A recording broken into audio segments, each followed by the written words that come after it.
I think one was taking that step to leave a comfortable organization and an environment.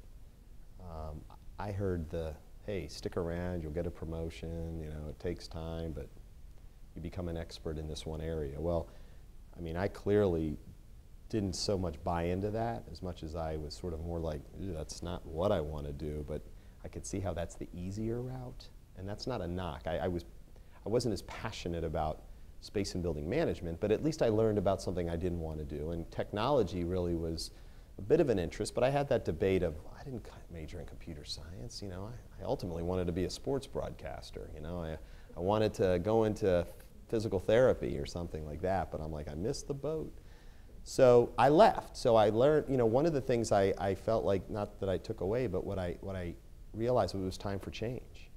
And when I moved over to education, and it was like a new culture, new people, not so much nerve-wracking, but yeah, it had an opportunity to advance my career, but it was like going somewhere new was a bit scary. At a pretty young age, I'm just learning to pay the bills and get my first car, and I'm thinking, oh gosh, this government can work, but I have to be willing to move around or stay in one place. And that's what I wanted and realized pretty early on was, if I want to advance my career, I probably need to move around a bit, even internally. And that's what's pretty much happened in my career. And it enabled me to meet more people, which is, I'm very interpersonal, as you know, and I like to meet folks and understand how they think, what they do, and the government affords that. I mean, you just look around the city. I can go to the Department of Education, where I was the CTO when I left, and now I'm the CTO at the Department of Energy, but it's a totally different paradigm. It's a different way of doing Chief Technology Officer work.